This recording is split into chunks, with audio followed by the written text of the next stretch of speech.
Here we are again. Saturday night. Golf clap. Saturday night. Sleeping. No. And shh, baby's sleeping. That's probably the only thing you don't want to hear on a baby monitor. Oh. The golf clap? No. Shh, baby's sleeping. I know. Or pause. Actually, okay, real quick story. Okay, you're listening, Giving Up the Ghost. Yes. This is Jas. And Sher. So when my son was a baby and CTV had a special on, it was like because he was only about 8 weeks old, and then Halloween it comes up, right? Yeah, and yeah. CTV or CKY. Oh, and they didn't play ghosts. You shit for babies. Well, at noon every day they would focus on a haunted house, an actual haunted house in Winnipeg. Shut up. Good for them, man. Yeah. Have us on. Hey. CKY morning. Come on, no, people. I don't have face in the world. Well, no, they can just come watch us in the pod lounge. I don't know. Somebody there? Oh, it's the cat. It's a cat. Just trying to break into the freaking door there. Breaking in, breaking out. God. And they would have, they would do a segment every day at noon on the noon, not CKY morning news. It was the noon hour news, right? Yeah. But I'm a big fan of CTV morning, so that's what I'm saying. Have us on. Anyway. So I'm here with this newborn. I'm watching because, I'm into this shit, right? Yeah. And then they show this house, and I'm like, I've walked past that house before. It was literally a few blocks away. I've seen it walking the dog. Yeah, I knew every house in the area, right? And then I'm like, I know that house. And then the owner was saying about how what would happen was she just had a baby recently, and they had a baby monitor. And she said they'd be laying there at night. The baby would start crying, and she'd get up to go get the baby. And then she'd hear a voice on the end go, shh, go to sleep. Shut up. No. Baby monitors, I don't know. Or did you ever see the ones they have now video monitors? Yes. Those are even worse. With the weird shit that happens. Google video monitors. And babies, I know. Baby monitors, Google that shit. Some babies are playing with nobody, and then someone have talking, eyes there. Talking? I know. Yeah. I know. I don't like those. The only thing I ever heard was the neighbors arguing one time over the phone. I know. Yeah, because apparently they click into the signal. Yeah. And the cordless phone, I was like hearing, what's going on there? So if you like that scary shit, we got more for you. We are Giving Up the Ghost again, Jas and Sher. It's Saturday night. It's all right for podcasting. It is. Yay! We know everything about nothing and nothing about everything. Yeah, I know. Today's. Yeah, I know. She agrees. Okay. Give me your bank debit card, PIN number. Okay. Okay, thank you. Tonight we are discussing the Marlborough Hotel. Now, we had talked about the Marlborough Hotel. If you've been listening to us for a while or gone back to our back catalog, we profiled them on the Valentines Special. Valentines, because that was some scary shit. That was some lovers, stabby shit going on there. And a 16-year-old ended up getting murdered in the hotel. So we'll touch... an old fucker. Creepy guy. Fucker, yeah. So we'll touch on that, but we're just going to go a little bit of the history about the Marlborough. Beautiful hotel. And I have a couple stories from the Marlborough because I've been in there on some older ghost tours, not the ones by Kristen at Score Pigs, but there used to be a gentleman who was so knowledgeable about the history of Winnipeg. He operated a tour bus and was called Ghost to Ghost. Now, with the internet, I like that it name. is, yeah. And I mean, it's almost like a play on that radio show, Coast to Coast. Yeah, exactly, right? yeah. And he was so informative, and just to try and find what his name was and who he was. If anybody knows who this gentleman is or was or can remember, please message me. I'd love to get in touch with him. Yeah. Like, his history and knowledge of the city is phenomenal. I'd love to have him on. Hopefully he's still alive. Like, that was I think in 2002. It was a long time ago. Okay. Yeah, yeah. But in saying that, he brought us into the Marlborough Hotel, and that was really cool. Some really good stories there. Again, the Marlborough Hotel, as far as my history goes, what I have here, the roots of the hotel actually goes back to 4 Italian businessmen and a little restaurant on Portage Avenue. So there was a gentleman by the name of Giuseppe Panero. Giuseppe Panero. Leonardo Emma. And they came to Winnipeg from Sicily in 1892. Cool. And Monsters. We'll get into that shortly. And then they operated a fruit and confectionery store on Main Street on the present-day site of the Canadian Wheat Board building. Oh. And then in 1900, the business expanded to include a restaurant. Then there was some other gentlemen, 2 brothers by the name of Augustine and Joseph Badali, and they were brothers. So they operated a fruit and confectionery store on the corner of Portage Avenue and Smith Street. Now, when their premises were demolished to make way for the very first Kensington building. Oh. Excuse me. The King of Kensington? The Kensington. The King of Kensington? They reopened on the main floor of the new building. The expanded shop included a restaurant called the Olympia Cafe, and soon after with the new business partners, Panero and Emma. So see, because the Marlborough was originally called the Olympia Hotel, so this is where we're getting this from, right? Right. And that was the restaurant. It was. That's where the name came from. In 1912, a piece of land opened up on Smith Street behind the Kensington building when a blacksmith's yard burned to the ground. See, that's interesting. You'd never know that. In the middle of downtown. Yeah, right? Ching, that's ching. a good place to put it. Yeah, I know, eh? The foreman, they purchased it along with some neighboring lots, and then they announced plans to build a 4-story luxury hotel called the Olympia. They hired a prominent architect, James Chisholm and Son. Now, the interesting thing with James Chisholm, I looked at his picture. repertoire. Look at him. Isn't he lovely? Yes. Wow, he looks old. He looks older than dirt. He's so gaunt.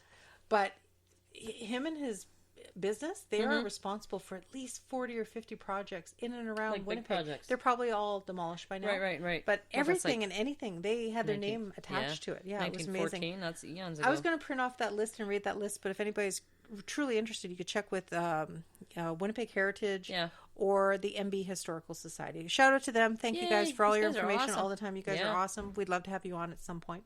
No. Child falling over upstairs or something. Poop. Doosh. So, to get on a little bit more with the history, timing could not have been worse, though, because when they first envisioned it in 1912, Winnipeg was enjoying the most prosperous year in the city's history. Money and luxury was no object, spare no expense, as reflected in the hotel's $900,000 price tag. Wow. Way back when? Holy and that shit. Equates to about $19 million in, say, about 2014. So it's probably about 22, 25 nowadays. That's a bit excessive. It is. Compare that to the $1.5 million that the Hotel Fort Garry cost just 2 years earlier, funded by a deep-pocketed railway company. Now, in saying all this, like, they were on their own. They weren't affiliated with any big corporation to bail them out. Well, they may be affiliated, but... Well, the Crooked Nose affiliation? They might have been affiliated, but not with the railroad companies. Exactly. And then the following year, however, Winnipeg fell into a recession, which deepened with the start of the First World War. The war was immediately, it shrank the market for luxury travel and extravagant events. The city's other top hotels, like the Fort Garry and the Royal Alexandra, both were owned by railroads. They could at least funnel that steady stream of train and ship passengers into their lower rates to fill rooms.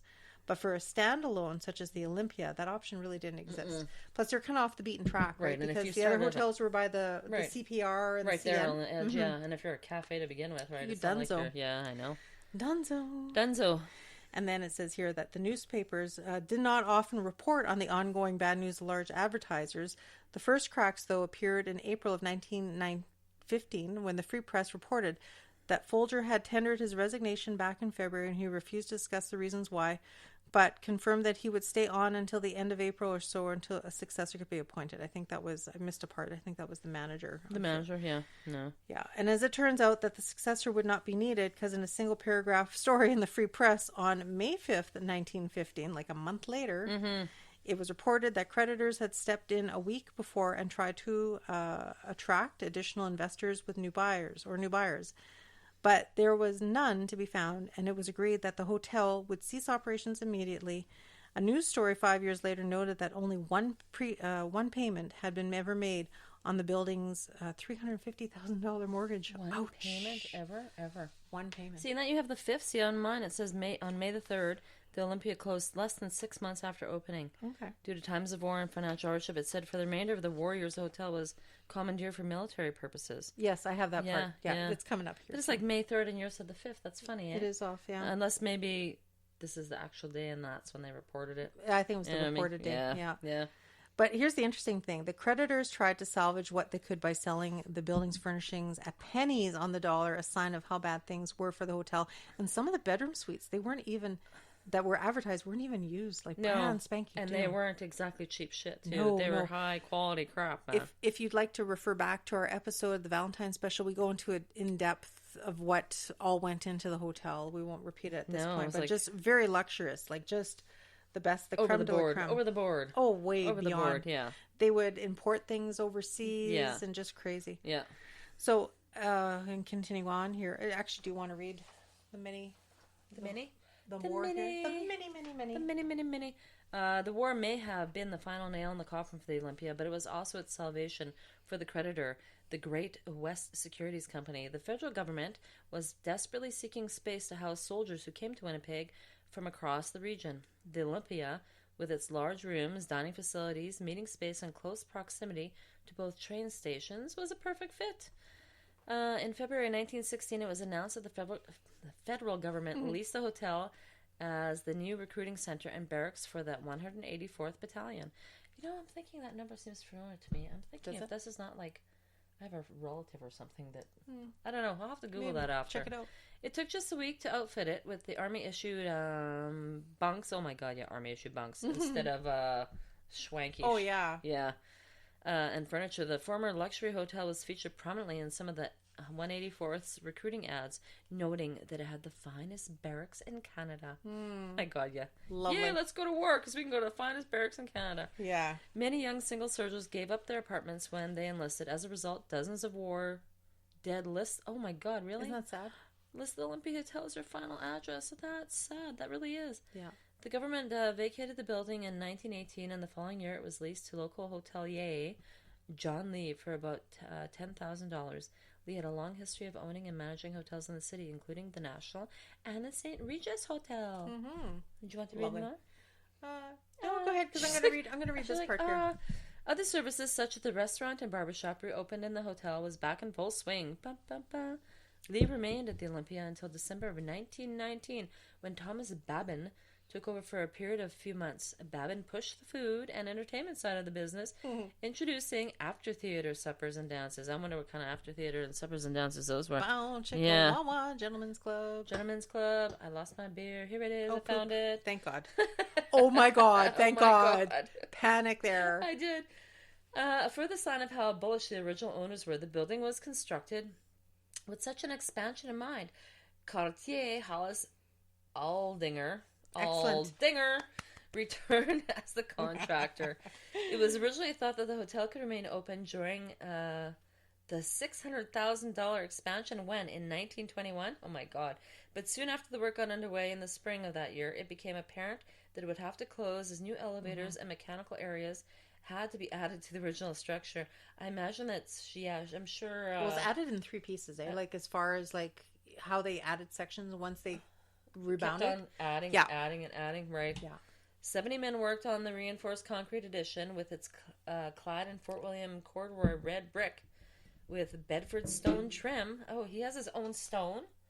Bedford stone trim? Wow. So.